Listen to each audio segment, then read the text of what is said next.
My dear students, welcome back. Light के दो part का अध्ययन करने के बाद हम उस प्रोसेस को आगे बढ़ाते हुए एक बार फिर आप तक पहुंचे हैं।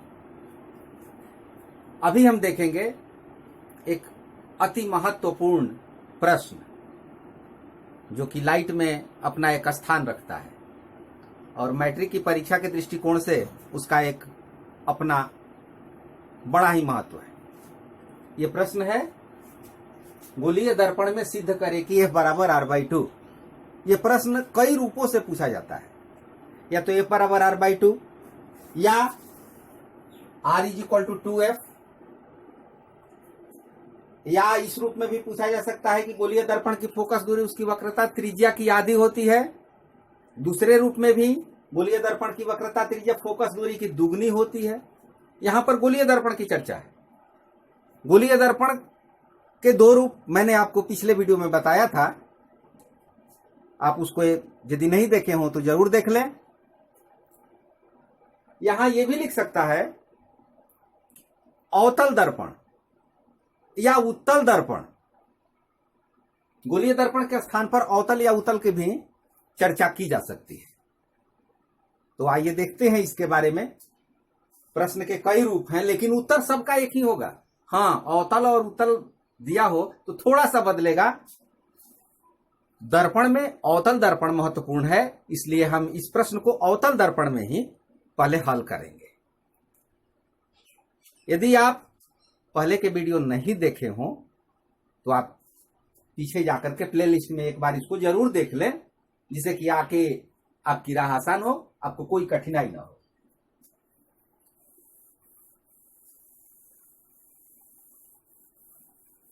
वीडियो को पूरा अंत तक जरूर देखें, क्योंकि बहुत ही महत्वपूर्ण टॉपिक है। इस पर न्यूमेरिकल भी पूछे जाते हैं। 5 नंबर का भी प्रश्न ये पूछा जा सकता है। 1 नंबर का तो निश्चित ही आता है। जैसा कि आप अब भली भांति जानते हैं कि अब की जो परीक्षा पद्धति है, जिसमें 50% क्वेश्चन वस्तुनिष्ठ ऑब्जेक्टिव टाइप के हैं, तो 1 नंबर का बड़ा ही महत्व है। इसलिए इसको अच्छी तरह से समझ लें। यदि आपने अभी तक इस चैनल को सब्सक्राइब नहीं किया है तो सब्सक्राइब कर लें। अच्छा लगे तो लाइक कर दें, कमेंट कर दें। पाठ के अंत में कुछ प्रश्न आपको दिए जाएंगे, जिसका उत्तर आपको कमेंट बॉक्स में देना होगा। इससे पता चलेगा कि आप अपनी जिम्मेवारी भी समझ रहे हैं। आइए इस प्रश्न को सॉल्व करते हैं।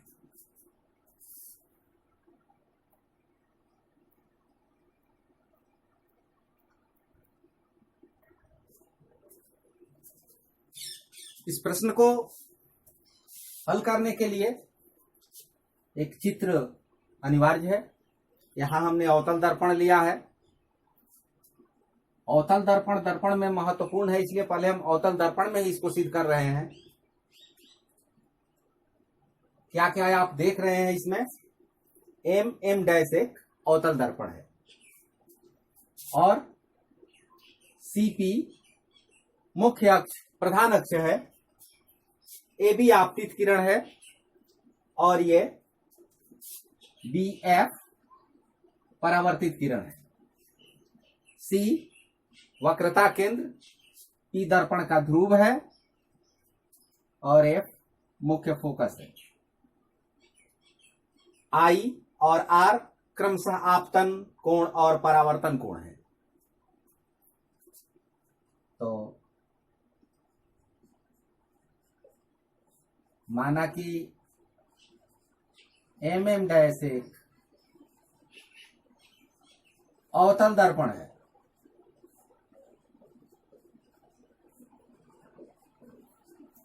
P दर्पण का ध्रुव, C वक्रता केंद्र और CP मुख्य अक्ष है।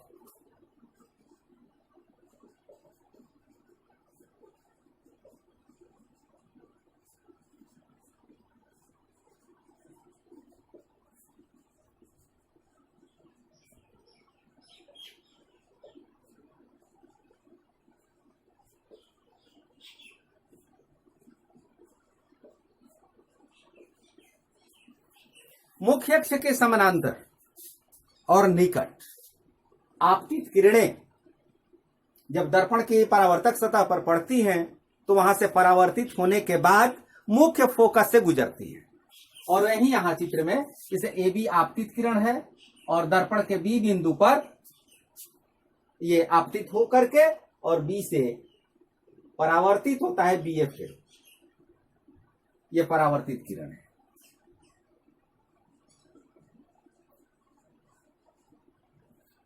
आपतित किरण ए बी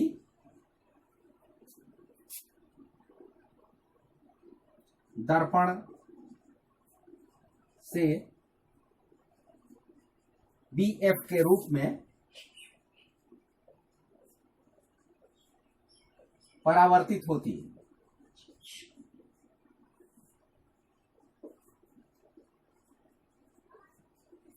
वक्रता केंद्र को आपतन बिंदु से मिलाने वाली रेखा अभिलंब कहलाती है। तो यहां पर सी बी अभिलंब है।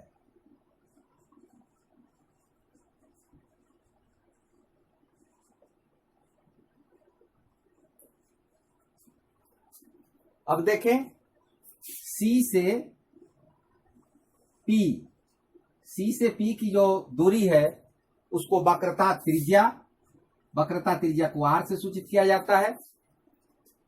पी से एफ के बीच की जो दूरी है वो फोकस दूरी जिसे एफ से सूचित किया जाता है।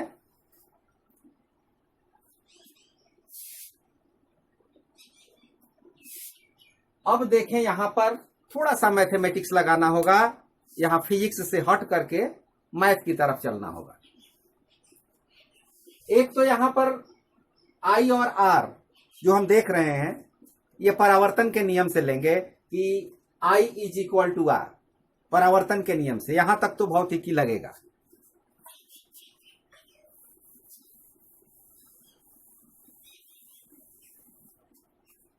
परावर्तन के नियम से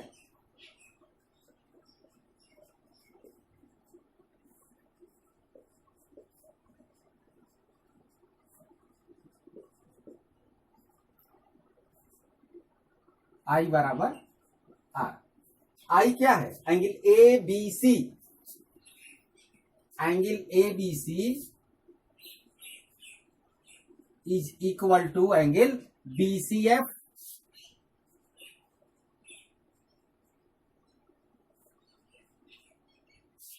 समीकरण नंबर 1 ले लिया।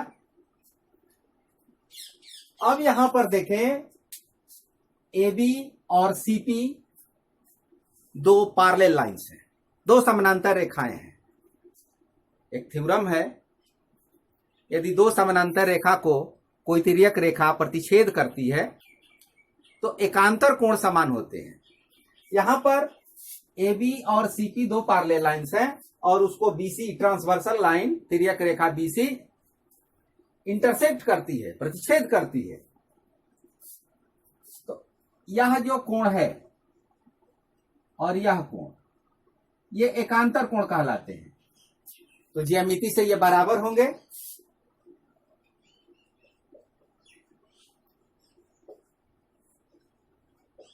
एंगल ए बी सी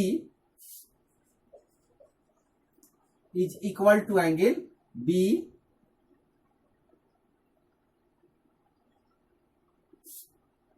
यहां गलत हो गया है, C B F angle B C F. Angle A B C is equal to angle B C F. ये नंबर 2, ये एकांतर कोण।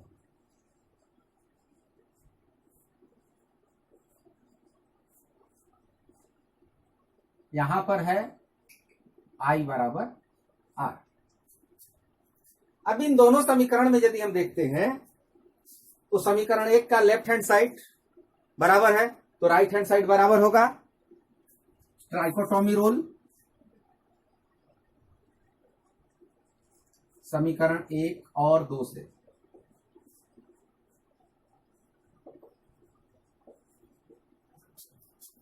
Angle CBF is equal to angle BCF।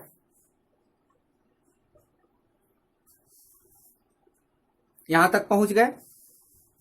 यदि कहीं नहीं समझ में आ रहा हो तो कमेंट बॉक्स में अपनी समस्या को जरूर लिखेंगे, भरसक मैं आपका जवाब देने का पूरा प्रयास करूंगा। CBF और BCF ये दो एंगल इक्वल हैं। अब यहां देखा जाए तो एक त्रिभुज बनता है BCF, त्रिभुज BCF, और इस त्रिभुज में दो कोण बराबर हैं।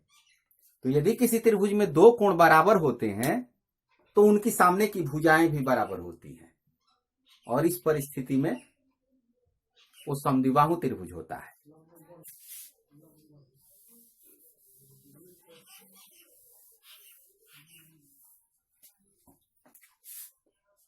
त्रिभुज BCF में CBF is equal to BCF, तो CBF की सामने की भुजा कोण CBF इस एंगल के सामने की भुजा ये CF, और BCF यानी I इसके सामने की भुजा ये opposite side BF, CF is equal to BF। जब दो कोण बराबर हो तो उनकी सम्मुख भुजाएं बराबर होती हैं, यह ज्यामिति का नियम है। क्योंकि यह अवतल दर्पण जिसका जो द्वारक है बहुत छोटा है, तो उसके अनुसार मान लेंगे कि B P के बिल्कुल नजदीक है, बिल्कुल सन्निकट है। माना कि दर्पण का द्वारक छोटा है, इसलिए B और P सन्निकट हैं, बिल्कुल नजदीक हैं। BF is equal to PF, B और P बिल्कुल नजदीक हैं, तो BF की लंबाई और PF की लंबाई बराबर हो जाएगी। तो हम BF की जगह पर PF लिख देंगे, इसलिए CF is equal to PF। अब दोनों साइड में हम PF ऐड कर देंगे, CF plus PF, PF plus PF, दोनों ओर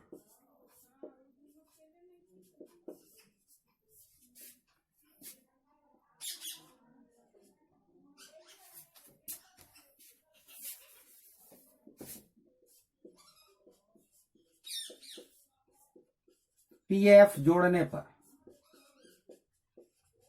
जोड़ने पर क्या मिलेगा? CF में यदि PF को जोड़ा जाए तो ये CP हो जाएगा, और PF में PF जोड़ा जाए तो 2PF हो जाएगा। CP is equal to 2PF।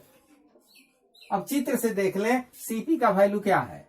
The value of CP is equal to R, और PF का वैल्यू F। तो ये क्या सूचित करता है? R is equal to 2F। हमारा एक रिजल्ट मिल गया। इस रूप में यदि प्रश्न रहता है तो इसको हम लिख देंगे कि F बराबर R/2। यदि इस रूप में प्रश्न रहता है तो रिजल्ट यहीं छोड़ देंगे। इस रूप में रहेगा प्रश्न तो इस रूप में आंसर देंगे। यदि लैंग्वेज में क्वेश्चन रहेगा तो लैंग्वेज में आंसर देंगे, क्योंकि जैसी देवी होती है वैसा पूजा देना पड़ता है। F बराबर R/2, ये हमारा प्रूव्ड हो गया। अब इस पर आधारित कुछ प्रश्न आपको सॉल्व करने होंगे। एनसीईआरटी का बुक उम्मीद करता हूं आप सबके पास होगा, क्योंकि हम एनसीईआरटी को ही फॉलो करते हैं। क्यों करते हैं इसके पीछे एक महत्वपूर्ण कारण है। मैट्रिक परीक्षा में जो भी प्रश्न आते हैं, चाहे वो 1 नंबर का प्रश्न हो या 5 नंबर का प्रश्न हो, वो एनसीईआरटी के बुक से ही लिया जाता है। क्योंकि हम यहाँ बेसिक तैयारी कर रहे हैं। आप सभी जानते हैं कि हम सब अभी घरों में कैद हैं, बंद हैं, कहीं विद्यालय चल नहीं रहा है, तो घर में रह कर कहीं पढ़ाई करनी है। तो मैट्रिक परीक्षा की तैयारी के लिए एनसीईआरटी का बुक ही आपको सबसे बढ़िया उपाय है। तो एनसीईआरटी की तैयारी अवश्य कीजिए।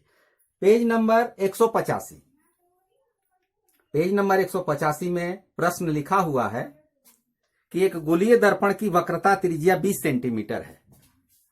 गोलीय दर्पण की वक्रता त्रिज्या 20 सेंटीमीटर है। वक्रता त्रिज्या को किस अक्षर से सूचित करते हैं? आर से। गोलीय दर्पण की वक्रता त्रिज्या 20 सेंटीमीटर है, तो इसकी फोकस दूरी निकालें, यानी R is equal to 20 centimetre. तो इसकी फोकस दूरी कितनी होगी? F is equal to R/2। Clear? 10 centimetre. एक दो बातें और समझ लीजिए।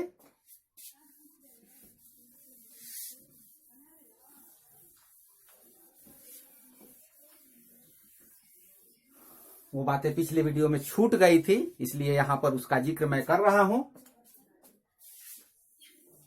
मैंने मुख्य फोकस आपको बताया था।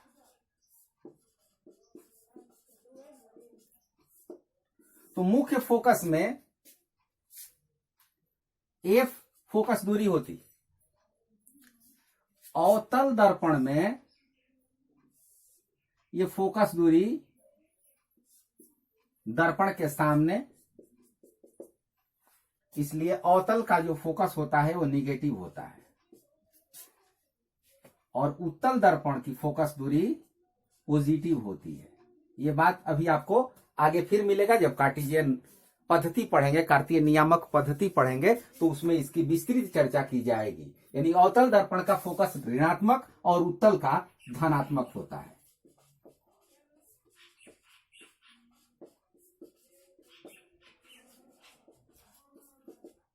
इस बात को नोट कर लेंगे। अब आप कुछ प्रश्न लिख लें, जिसका आंसर कमेंट बॉक्स में अवश्य दीजिएगा।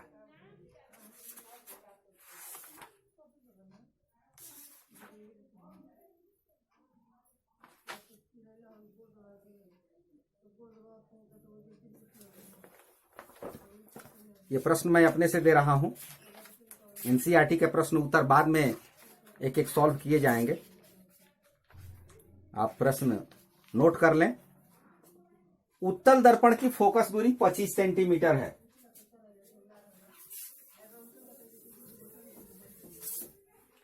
उत्तल दर्पण की फोकस दूरी 25 सेंटीमीटर।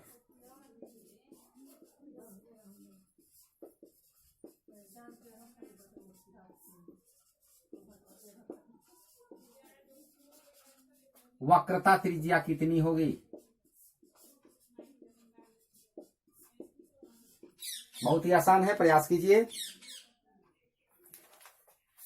अवतल दर्पण की